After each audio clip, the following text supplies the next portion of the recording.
everyone, welcome back to another video. It's Once a Future King once again, and today I'm going to be doing a bit of a different video. I wanted to talk about a character that I'm really not a fan of, and it's in an anime that's actually currently airing. Okay, so this should be interesting. So I love Kaguya-sama, Love is War. It's one of my favorite anime in recent years, one of my favorite romance anime. Even though it contains a lot of tropes that I'm not a huge fan of, it utilizes them in ways that I absolutely love. And also it's the idea that I'm getting kind of tired of the chase, so to speak, in romance anime. I kind of just want them to skip to the actual freaking romance, you know, the relationship, which is the most interesting part of anything. You know, characters actually being in a relationship. And there have been some recently that have done that, such as, you know, Spy Family. And for a high school one, Shikimori isn't just a cutie. But I still love Kaguya-sama. I think Kaguya and Miyuki is one of the strongest relationships in romance anime recently. I'm not kidding. There's one character that I'm not a huge fan of in romance anime. Or in Kaguya-sama. And that character is Miko. Now, this is the reason I'm making this video is because this is kind of an unpopular opinion. Okay, as she seems to be one of the fan favorite characters. And I just don't get it. I'm sorry. Now, I have read 200 chapters into the manga. Okay? I don't remember when she was introduced, but she's definitely been in the series for well over 100 chapters at least. She has to have been. And I think she's progressively getting worse. Now, I am a huge shipper for Ishigami and Tsubame. Alright, I have been ever since it was revealed that Ishigami had a crush on Tsubame. And I still am, even though I'm well aware that it's not going to happen. Even though I haven't read past chapter 200 yet, I have spoiled myself for what's going to happen in the future. And I'm not a huge fan of it. Now, I'm going to keep reading because they're not the main couple, at least. And it's not in every instance of, like, the ship not turning out the way I want it to that I dislike it. Like, if I liked both girls, then I would be fine. It's kind of a similar case with, or it's kind of like, say, in the quintessential quintuplets, which I'm thinking about making a video on Nino Nakano, which is another girl I don't like. So out of all 5 of those girls, Nino is the only one that I don't like. While my favorite girl is Miku, I will be satisfied if Miku, Yotsuba, Itsuki, or Ichika wins. Okay? By the way, I'm aware of who wins. I won't spoil it in this video, but even before the movie came out, I already spoiled myself to that. Because I don't care about spoilers at all. But yeah, like, that's an instance where, like, I would be satisfied if any of the girls win, aside from Nino.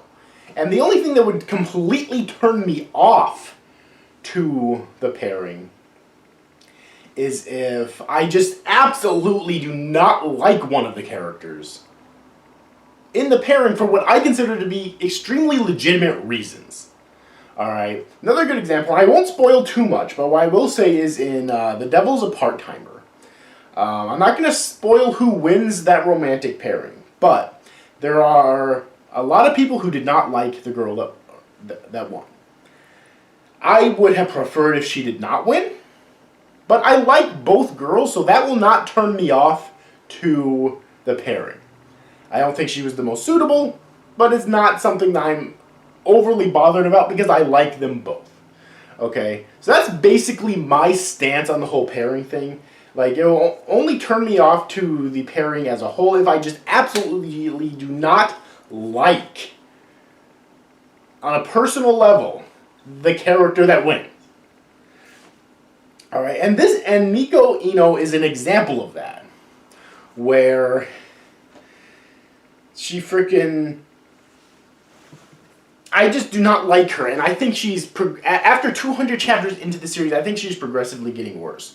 First of all, when she was introduced, she's already in a character archetype that I'm not a huge fan of. I don't know exactly what the name of it would be, but she's like, the extremely uptight and stuck up girl who, like, I believe she ends up becoming a member of the fucking student council, which these characters are almost always female, with some exceptions, and they're almost always a member of the student council.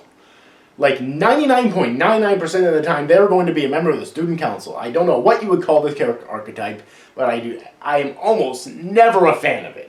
They are so fucking irritating, and they almost never get proper character development either. Okay? Now, there are some times when I sympathize with her, okay? Such as in the recent episode, which I haven't seen yet, but I know what happens in it. Not the episode that came out today. I'm recording the... Okay, episode 10 is what I'm talking about. The most recent episode when I'm recording this came out today. It's episode 11. But episode 10 is what I'm talking about. I haven't seen it yet. I haven't actually seen the series yet. But I know what happens in that episode where she's like... I don't know what you would call it. It's like, you're raped or something? I don't fucking know.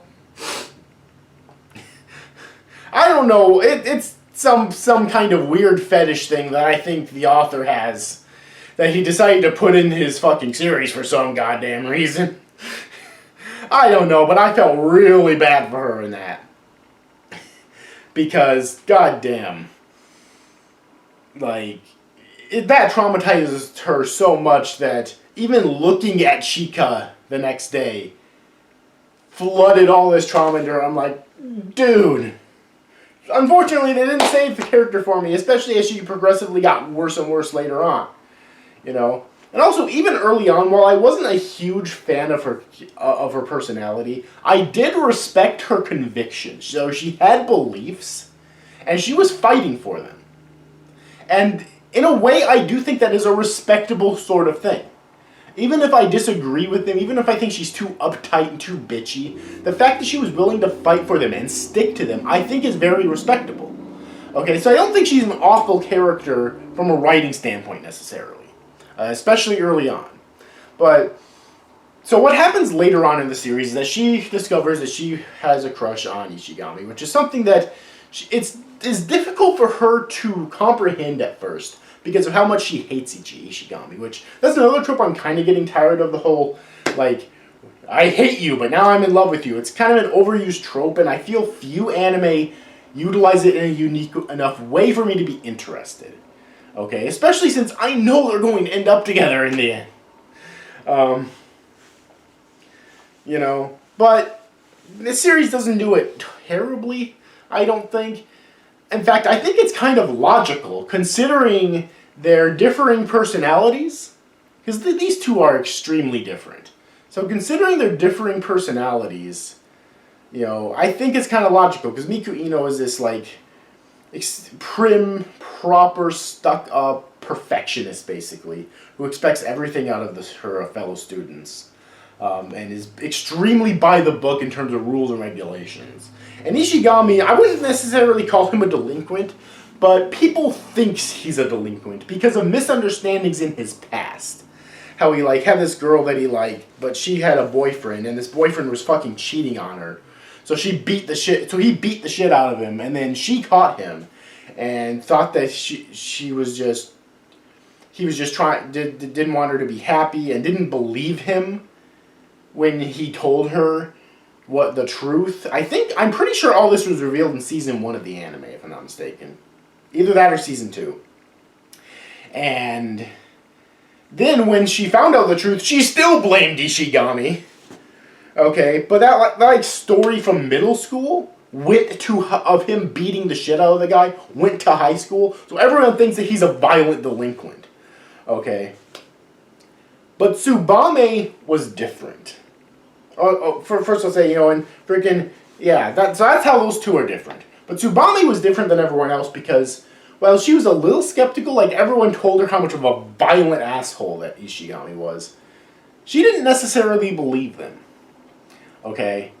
Like, she wanted to... She probably acknowledged, I imagine, that it could be true, but she wanted to confirm for herself.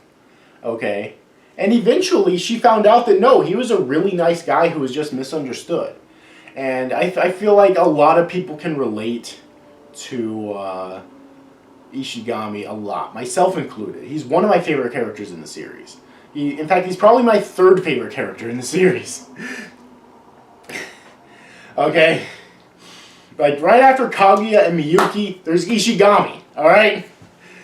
Right after that, Tsubame, even though she doesn't appear nearly as much as the others. I'm sorry, that's just how I feel. So, yeah, so I felt like the two of them would have been so well together. Okay? Now, I want to be fair and say, I feel like what the story was going for is that Tsubame felt the same way, but she's a year higher than the rest. And after she graduated, she was going overseas to school. Or I don't know about overseas, but she was going a fair distance away to school. And she didn't feel like she could make a long-distance relationship work. Honestly, maybe I'm alone here. In fact, I probably am. But I kind of feel like that explanation is like the author trying to make her unlikable. For the sake of us liking Miko Ino getting with Ishigami. Because I feel like if you're truly in love with someone, and that's the whole idea, is that she acknowledged that she had fallen in love with Ishigami. Okay? But if you're truly in love with someone, you'll make it work. So I kind of feel like this explanation given in the series is the author trying to make her unlikable just to get us to like Miko Ino. And I'm sorry, it's not working for me. I just think it's bad writing.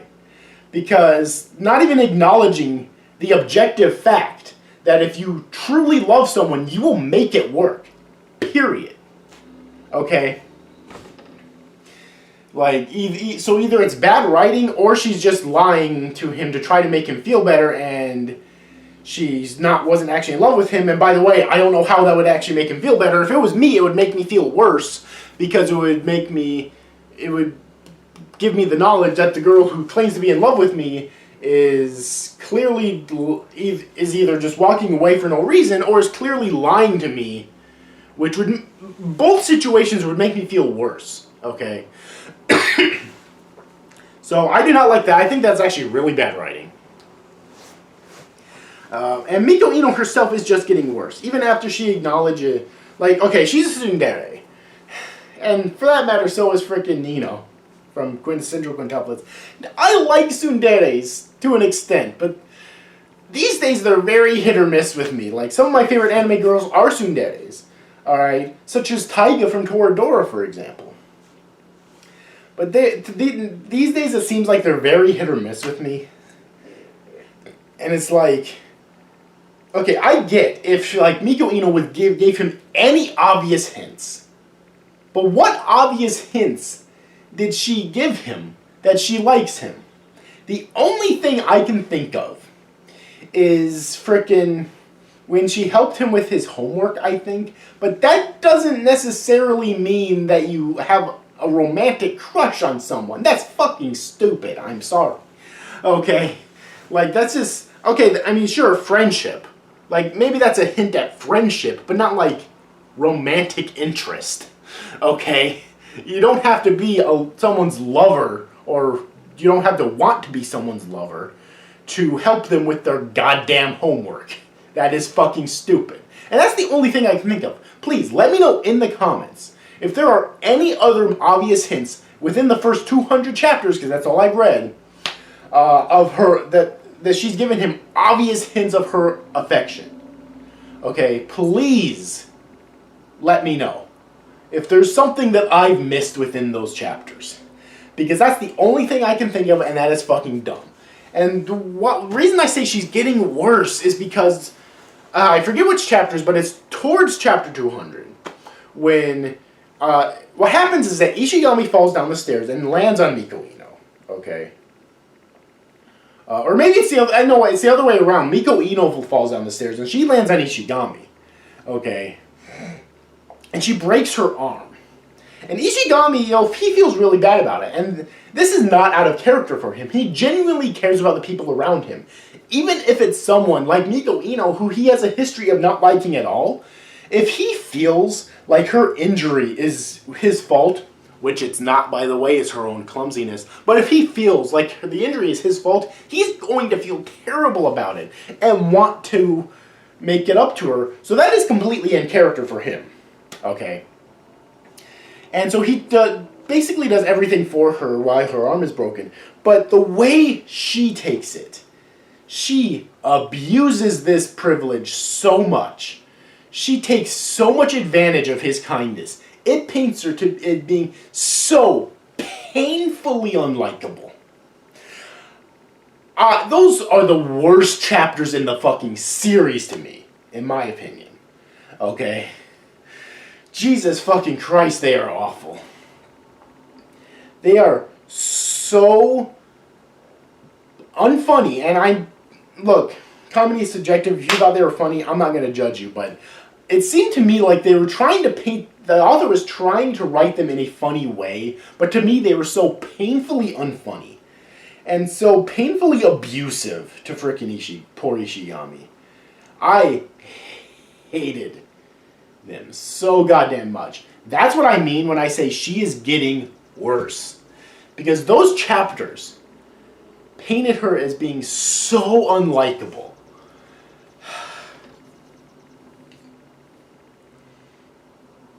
I don't know why people fucking like this bitch. I can't imagine her getting better.